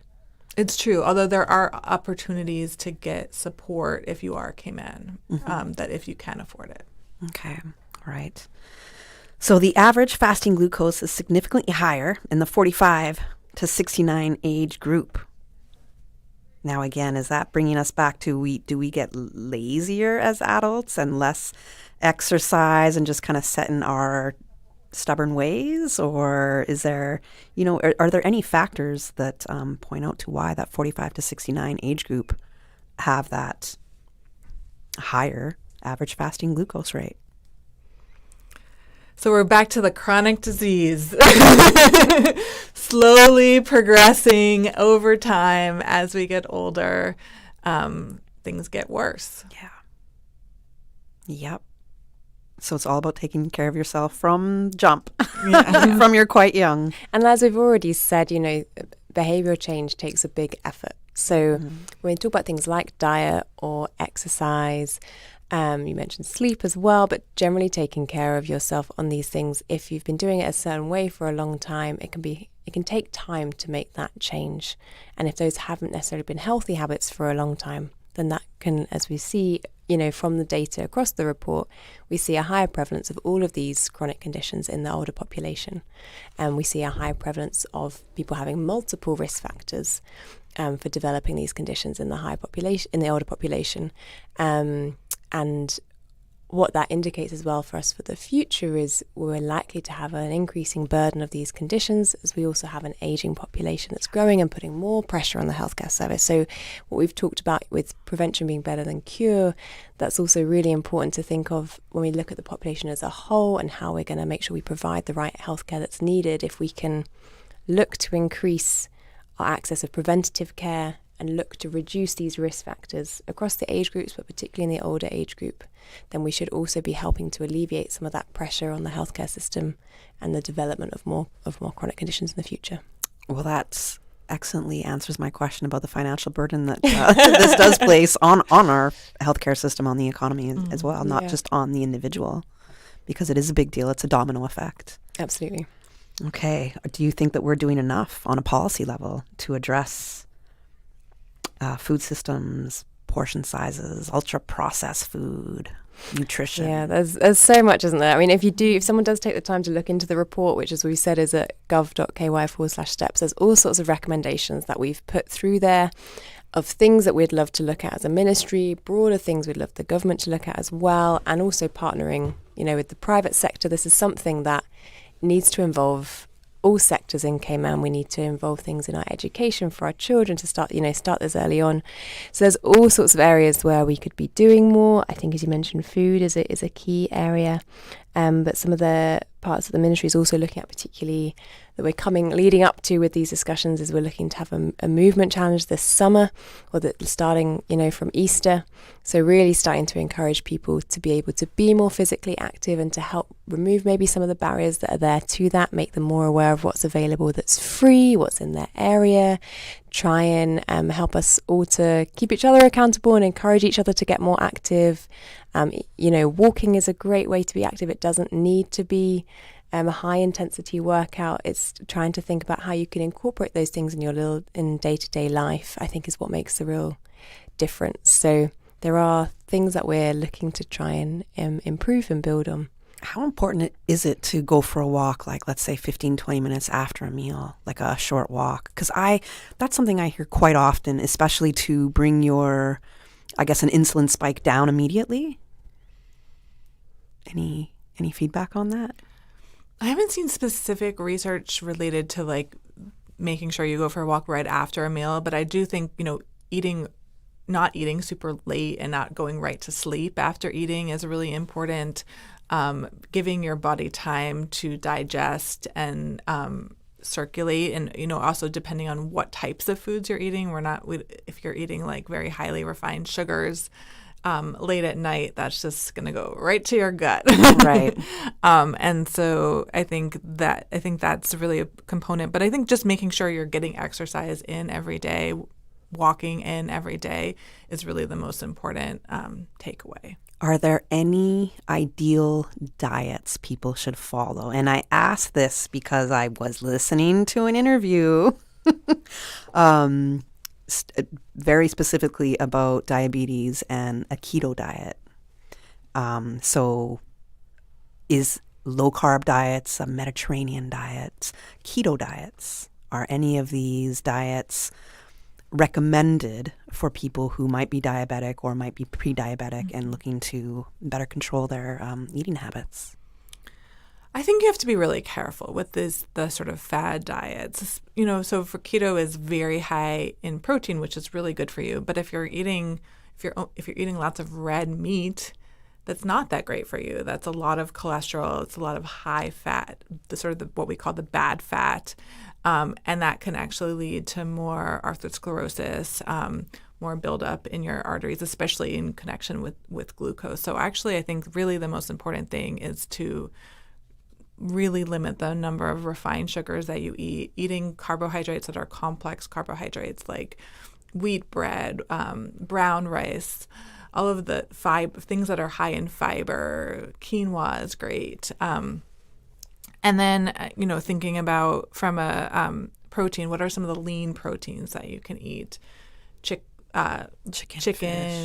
fish is great. And then, thinking about the plate, making sure you eat lots of fruits and vegetables. More vegetables than fruit, per se, but especially if you're diabetic, because that's a lot of sugar. Right. So we're thinking about like the plate method, where you have half your plate is maybe vegetables, a quarter is a nice solid protein, and then maybe a quarter is a complex carbohydrate. Okay. We could get into the food discussion of this a lot more now. We're at 9 a.m. So at the top of the hour, I know our discussion is done right now. We will be back next Tuesday as well. I don't know if you guys are joining me next Tuesday. I don't think so. But we're going to continue talking about the data that came out of the 2023 National Health Survey. If there's any last words you want to leave with our listeners, if they are looking to change their lifestyle, if they might be diabetic, pre-diabetic, what would those last words be right now? Yeah, I think really get your blood checked. We have, there's health fairs that you can get just your glucose, your blood pressure, your cholesterol checked for free. You can go to public health and have an appointment and get checked. Try to go for a walk this week. Try to see how many times a week you could challenge yourself. See how many times a week you can go for a walk. Try to think about how many vegetables are on your plate versus how many carbohydrates. What kind of carbohydrates are they? What kind of protein are you eating? Try to start investigating, what is your lifestyle like, and how could you maybe make changes? All right. Rachel, any last words from you? I think echoing what CMO said, I think it's reflecting on where you're at and think about maybe what small changes you can start making. I think that is what is really sustainable over time, is making those small incremental steps towards taking better care of yourself. I agree, because it's a lifestyle change. It's not a quick fix right there. It's a lifestyle change. So got to take care of yourself before you can take care of anybody else. On that note, we are going to go to the 9:01 a.m. headline news. I'll be back with you for a little bit of open line, and that's about it. Thank you, ladies, for joining me, and we'll continue the discussion next Tuesday. Thanks so much. Bye. From Radio Cayman's newsroom, this is Headlines. Local, regional, international news. The headline news is brought to you by Kirk Market and Health Services Authority. The Cayman Islands Customs and Border Control Service confirms that 8 irregular migrants arrived in Cayman Brac at about 7 p.m. Monday. The individuals, all adults, consisting of 3 women, 5 men, arrived by vessel in the Spot Bay Cove area. CBC says they have been, quote, secured and are currently being processed in line with Cayman Islands law and international obligations. In international news, Israel says it has carried out new attacks on Iran's leadership compound in Tehran, including the presidential office. One reporter inside Iran says, quote, every part of Tehran has been hit since Saturday. The number of people killed in Iran since U.S.-Israeli attacks began Saturday has reached 787, according to the Red Crescent. In Israel, the defense minister says ground troops, quote, will advance and seize additional strategic areas in Lebanon in order to stop attacks. On international markets, oil and gas prices are up, while share prices are down. The UK government has announced its first charter flight to bring people back from the region. It will leave Oman in the coming days. Meanwhile, U.S. President Donald Trump has again criticized Sir Keir Starmer for initially denying access to British bases. The U.S. and Israel struck Iran on Saturday, killing the supreme leader Ayatollah. Iran has retaliated with a wave of attacks across the region.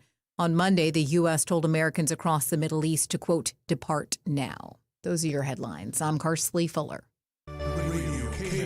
More news available at www.radiocayman.gov.ky. Check out our social media pages: Facebook, YouTube, X, formerly Twitter, Radio Cayman Headline News.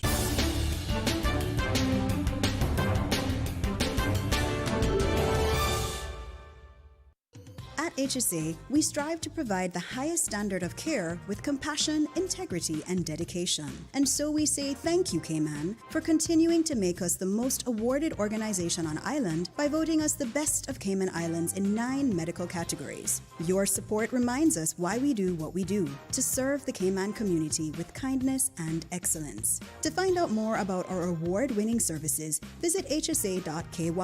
At HSA, we are committed to caring for you. Looking for fresh, healthy food that's full of flavor? Then you've got to visit Kirk Market. Our dishes are made with fresh, high-quality ingredients. Enjoy vibrant mixed greens or satisfying pasta salads. Or try one of our delicious grill options like blackened chicken, spicy beef steak, or grilled salmon. Looking for something light and flavorful? We've got sushi rolls and poke bowls prepared daily. And don't forget to explore a hot bar or Billy Fresh salad at the salad bar. Stop by Kirk Market today for breakfast, lunch, or dinner and taste the difference. Eat well, live well with Kirk Market.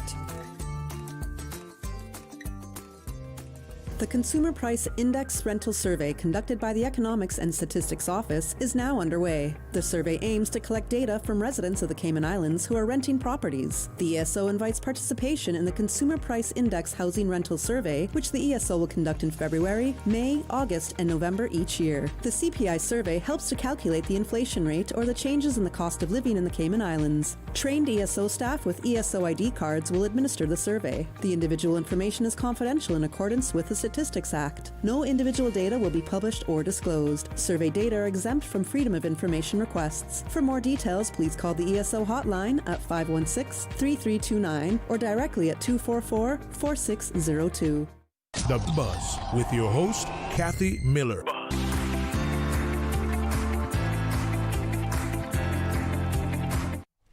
Good morning. Welcome back to The Buzz. I'm your host, Kathy Miller, and we are in the final about 24 minutes or so of Open Line. So I am here to talk about whatever you want to chat about. As long as you want to chat to me about it, I'm here to talk to you about it. And the numbers to call are 1-800-534-8255, 949-8037, 949-6990, or you can WhatsApp text or WhatsApp call us at 925-3261. And I did mean to say that you could call us and you could message us during the health segment when I'm talking about the National Health Survey results, the data that's in the survey or in the report. You can call and text us if you got questions as well. And I know a lot of people do, especially when it concerns their health. So do know that in the next few interviews that come up, you are welcome to join in on the conversation. But I want to hear from you today. There's a lot that's happened over the weekend. There was a couple robberies within Georgetown. I know my good friends at Subway. How are you going to go after Subway, man? Those people work hard. They're always there for you. They're always open for you. We love Subway. You got to leave them alone. So I'm sorry to hear that to my friends at Subway. But, you know, stay strong, stay solid. There's other developments that have happened in the last week, and I think the happiest news that I can share, all a Cayman should be happy about this, is that since debuting on Amazon Prime Video on February 25th, The Bluff has made a strong, huge global impact on streaming charts, holding at the number 1 position since it debuted on February 25th, which was just, 6 days ago? So congratulations to Cayman's own Frankie Flowers, director of The Bluff. Big movie that was filmed in Cayman Brac. I know Susan is very proud. She's beaming. She's like, yes, those are my people right there. Cayman Brac, The Bluff. Susan, have you watched the movie? Not as yet. She's going to be watching it soon. Good morning, Kathy. Haven't seen it yet, but anticipating to see it real quick. I can't wait till you see it. You're going to love it. Oh, you did see it? I did see it, yes. Give me a little hint. Okay, you weren't here that morning. So I did go when it was Valentine's night. It was at Pedro Castle when they were doing, it was the first official screening worldwide at Pedro Castle. And I remember when Frankie was talking, he was very, he was like, please don't film any of the, anything that you're seeing and sharing it. Because, we'll take out our phones and we'll film a little bit and all the rest. And he's like, please don't do it. I had to really, really get permission to be able to even just screen this here. Because that was February 14th. And it debuted on the 25th. So a good, 9-10 days there before, 11 days there before it actually came out on video. Or on Amazon Prime streaming services. So Cayman got to see this film. What was the best part of The Bluff that you liked? Of the movie? Yes. Oh, I think the feeling that you get when you see certain things, like when Munsey's Boat played. Wow. Munsey's Boat was part of the soundtrack. That was pretty cool. I was like, is that, especially here at Radio Cayman, I hear it so often that I'm just like, is it a part of my brain background of the music that's always going on in my head? Is it that? But no, that was in the movie. I think there was a ship that was called Kirkconnell. Mm-hmm. And so you see something like that and it's just, it's this feeling of familiarity. Mm. And those are the cultural nuances that nobody will pick up unless you're Caymanian or you're very familiar with Cayman. You're not going to know Munsey's Boat. You mean from the U.S.? They will know now. Yeah. they'll know that sound. Yes. You're not going to know the Kirkconnell name, right? Per se, and in the ties that has for the Cayman Islands. So it's little things like that. The seeing the little conch shells lining up the pathway to the house. Oh my! That was used as a weapon in the movie. So we don't want to give away too much now. No. But I mean, shows the versatility of the people by far, and the resilience by far. So I think it was those small cultural nuances that I absolutely loved. No, without giving away too much, what was the plot of the story? Okay, the plot is about a woman that is there to defend her family and the gold and the treasures that she had escaped with in her previous life as a pirate known as Bloody Mary. And the lead is by Priyanka Chopra Jonas. Great actress. Great actress, a former Miss World. A lot of people might know her from her series Quantico, which was an amazing series. I think that's how I was introduced to her. And I didn't know she was really big in Bollywood and had to break out of Bollywood and stuff like that. I just thought she was an Indian actress that was, from North America pretty much, but I was wrong. So I love seeing that. She's phenomenal in the show. And from what I understand, when she did come to Cayman, she spent some time here. She got pretty immersed in getting to know Cayman culture. She learned the quadrille dance, for example. Somebody had pointed out to me that they didn't know that Cayman had a quadrille dance, that they had learned that by watching Priyanka in a video. So what I love about The Bluff, the fact that it is still at number 1. I mean, it debuted at number 1 in the UK, Canada, in parts of Asia and Africa, Caribbean. I mean, this is huge. And that it's still number 1. As of yesterday, it was still number 1 on Amazon Prime Video. That is huge. I would like to compare The Firm, which is the other Frankie Flowers movie, right? No. What was The Firm about? The Firm was isn't that a Tom Cruise movie? Yeah, he's the actor, yeah. Yeah, no, The Firm, Oh, right. It was just filmed in Grand Cayman. Okay. In the break, let's go see who directed that. But I think that was a pretty famous director as well. But that was filmed in Grand Cayman. but I think people always allude to the firm because the money laundering aspect of it. And so that always gave Cayman that bit of a reputation. When people would think about Cayman, they would associate us with that movie, The Firm. I think I'd rather way much be associated with The Bluff. The Bluff. Me as well. Especially now. But one of Frankie's first films was Haven. Oh, right. That's what I was thinking. Yeah, Haven, which I still have on DVD somewhere. Some people listening are probably like, what's a DVD? I still have a VHS player, so there's that. So I just want to really say congratulations to Frankie, because I think keeping it number one is amazing. And the PR rollout on this film has been amazing. So I'm talking about The View, which is a huge daytime talk show on global, U.S. networks, but it does have a global reach as well. So there's The View. Frankie was on the Jimmy Fallon show, so late night talk show. It's just been so much. So to see that kind of, I want to say kind of promotion for the Cayman Islands is also absolutely amazing. And Priyanka, as the lead actress, a lot of her outfits with her interviews and the different screening nights, a lot of them have a flair to basically pirate wear. So it's still an ode to some of the dresses, some of the outfits that were worn as pirates way back in the day. So I love how no matter how she's representing the movie, she's doing it through everything she's wearing as well. So I think, Kathy, you've sold it to me. I've got to see it. You have to, even if I have to climb the bluff. I got to see that movie by Frankie Flowers Jr. It was also filmed in Australia, parts of it. And this is hilarious because on my phone, my friend reached out to me and she goes, she's living in Australia now, and she's like, my friend told me she worked on The Bluff. And I'm telling her, no, you didn't, because that was filmed in Cayman Islands. And I said, actually, no, it was also filmed. Parts of it were filmed in Australia, which I found very, very interesting. So when you see it, Susan, you're going to see the BRAC as you know it. And then you're going to be like, but hold on, which part of the BRAC is this?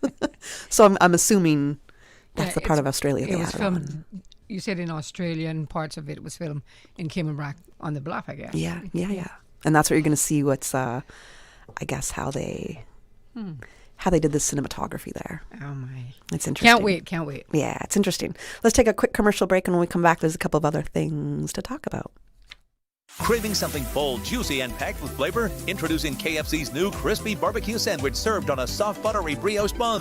That's 100% KFC premium chicken breast, perfectly crispy, deliciously smoky with crispy onions, cheddar cheese, and barbecue sauce. Just the right amount of messy in the best way possible. Stacked with layers of bold KFC flavor, this sandwich is your new obsession. But hurry, it's only at KFC for a limited time. So what are you waiting for? Get yours today at any of the 3 KFC locations on island. KFC, finger licking good, just got bolder. The 8:12 a.m. weather report, Monday through Friday, is proudly sponsored by CG Britke. Insurance, health, pensions, life, where people come first. The Consumer Price Index Rental Survey conducted by the Economics and Statistics Office is now underway. The survey aims to collect data from residents of the Cayman Islands who are renting properties. The ESO invites participation in the Consumer Price Index Housing Rental Survey, which the ESO will conduct in February, May, August, and November each year. The CPI survey helps to calculate the inflation rate or the changes in the cost of living in the Cayman Islands. Trained ESO staff with ESO ID cards will administer the survey. The individual information is confidential in accordance with the Statistics Act. No individual data will be published or disclosed. Survey data are exempt from Freedom of Information requests. For more details, please call the ESO hotline at 516-3329 or directly at 244-4602. The Buzz with your host, Kathy Miller.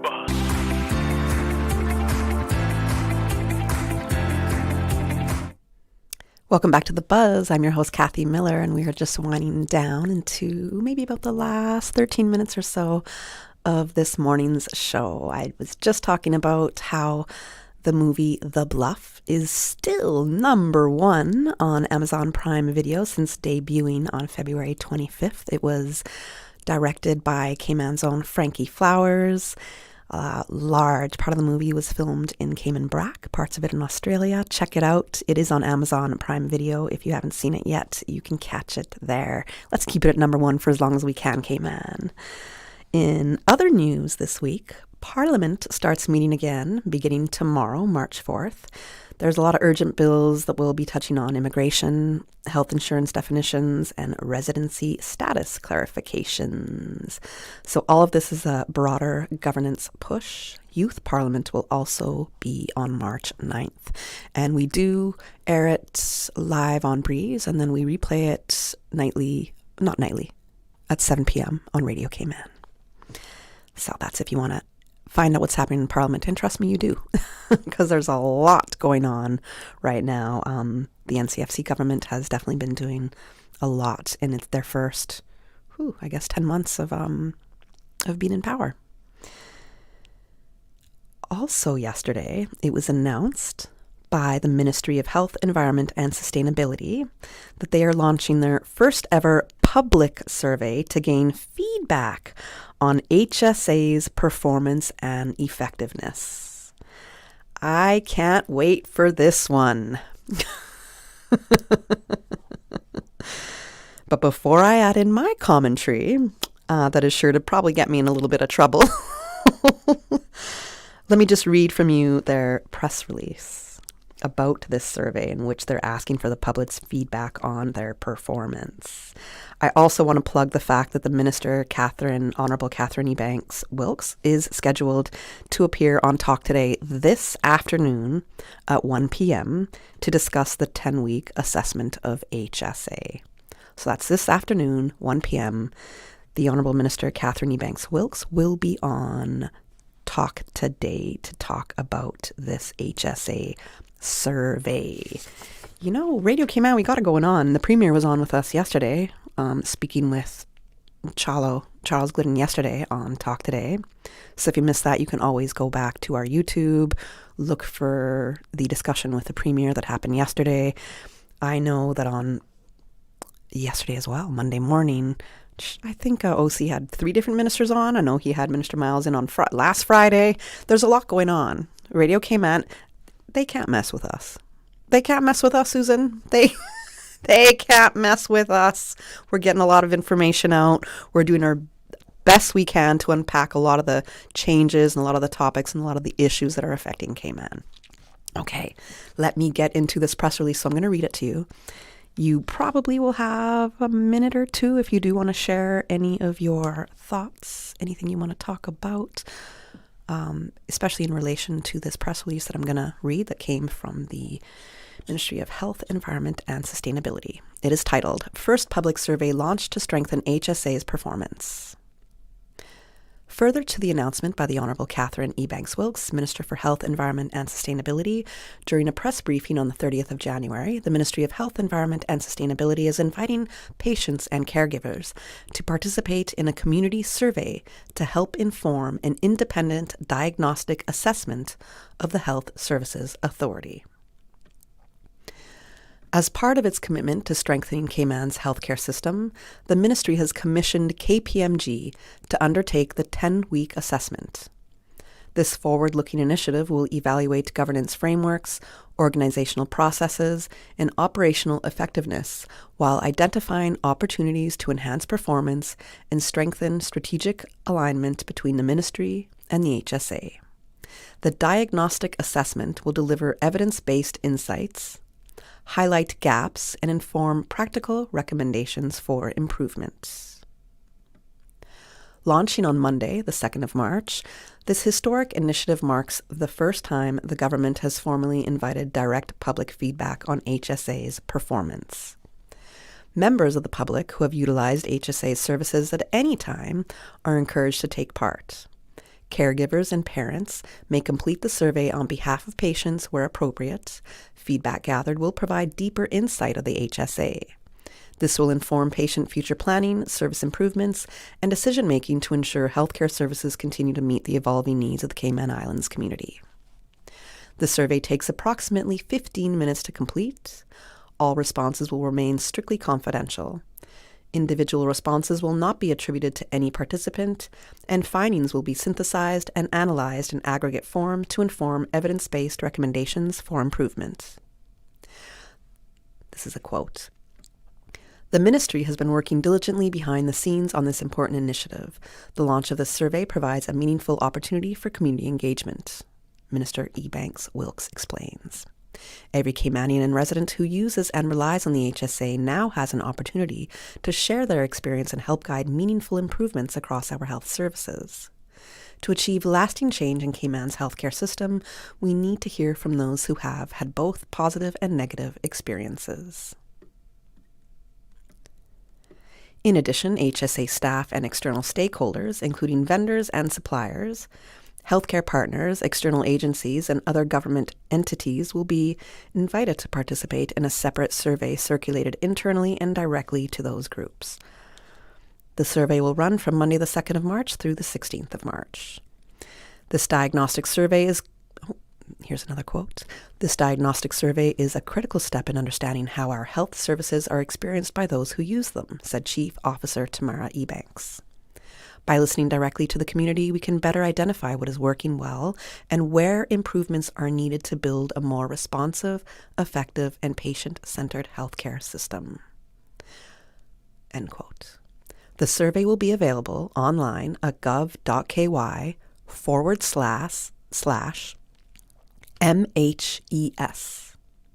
Again, gov.ky/MHES. To support broad community participation, printed copies will be available at the Anthony S. Eden Hospital and District Health Clinics. Participants may also access the survey by scanning QR codes displayed on screens at HSA facilities and the Government Administration Building, as well as via the government, ministry, and HSA websites and social media platforms. The ministry encourages all patients and caregivers to take a few minutes to complete the survey and contribute to shaping the future of healthcare in the Cayman Islands. For more info, please contact mhessurvey@gov.ky. And that brings us to the end of that press release. Now, I absolutely think everybody should be participating in this survey. Whether you've had a great experience, good experience, bad experience, never want to return to HSA experience, you need to give the feedback. I love the fact that they are offering the survey in different formats, so you can go online. There will also be printed copies of the survey available at the hospital and district health clinics, and the fact that you can also scan one of the QR codes on a screen at HSA and around the government building. I like that because, man, have you ever had to sit in urgent care or emergency and you're in there for hours and waiting to be seen and, twiddling your thumbs? What better time than to fill out a survey? But you can't use your right then and there experience of waiting maybe a few hours to be seen to form the basis of your opinion on this survey either. So keep that in mind. But if you're waiting around, what better time to do the survey? I think it's very important. I have had great experiences with HSA. Now, this is my personal experience here. I've also had unpleasant experiences with HSA. I've actually just waited an entire year to be referred to deal with cancer. 1 year. Imagine having cancer for 1 entire year and not being dealt with. That is the experience that I just had. And only finally found out about a referral that I, of course, had to dig in and find out about the referral because nobody notified me that I had a referral. So I've had great experiences. I love my GP there. But man, sometimes HSA absolutely does drop the ball, and it can be heartbreaking in the circumstances when they drop the ball. And that's the feedback that we need to give. We need to let people know when they're doing great, and we also need to let people know where they can improve because you are playing with people's lives. And that is the very, very important thing here. You are playing with people's lives. And yes, some people can be very upset when they're going to a hospital or they need to make a call. you also have to understand where a lot of these patients are coming from. Yes, when people are contacting the hospital for appointments, follow-ups, whatever else, they need to be in control of their own behavior. But a lot of the time when you're dealing with chronic illnesses, you're constantly ignored, you're being pushed around, people aren't taking you serious, it's hard to have the most positive and upbeat attitude. So I'd like our caregivers to know that too. I think that there needs to be a lot of emotional intelligence underway in these positions when you're dealing with patient care. I think that's something that people need to learn. All of us need to learn. We could get a lot further with a more heightened sense of emotional intelligence. But nevertheless, I have seen huge improvements with HSA over my time here in Cayman. Huge improvements. I find the appointment system is getting a little easier. I understand what they're doing. They're making great strides. I also see where great improvements could be made. And the other thing is we can't just always kick at people and say, you got to do this, and not recognize the good things that they're doing as well. Yes, we do know that there needs to be some changes to our healthcare system. We do know that when it comes to insurance and healthcare, that's a really big topic to unpack and understand, because it's looking to be a bit shaky in the future with Cayman when it comes to healthcare and insurance. And we got to think about our lives. We got to think about our cost of living, what our priorities are, and we have to put ourselves first, foremost, taking care of ourselves, our health, our mental, the best way we can. So definitely participate in this survey.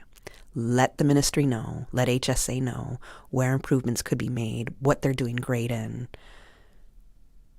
because your feedback will help them inform their decisions on how to move forward and best serve the people of the Cayman Islands. And that's what we want. We're all in this together, okay? So go check out that survey. You can find it in the hospital, in the printed versions of that survey. You can find it in district health centers. If you're in the hospital, you can scan the QR codes that pop up out on the screens, and you can also contact mhessurvey@gov.ky, or you can go to, didn't I give a website for this that I can't find now? I think if you just go to gov.ky gov.ky/MHES, you will find the survey on the Ministry of Health's website as well. Okay? Thank you everybody for hanging out with me this morning. Again, if you want to hear more about that survey that I just mentioned, the Honorable Minister Catherine Ebanks-Wilkes will be on Talk Today this afternoon at 1 o'clock to talk about it. And I'll be back with you on Thursday on The Buzz. The Buzz is proudly sponsored by Cayman Insurance Center, specializing in property, life, and other lines of insurance products and services. And Kirk Market, experience a world of choice. And Automotive Art Cayman, your car, our passion. And by Dorman Day, celebrating 10 years of opening doors to brighter futures. Visit dormanday.ky.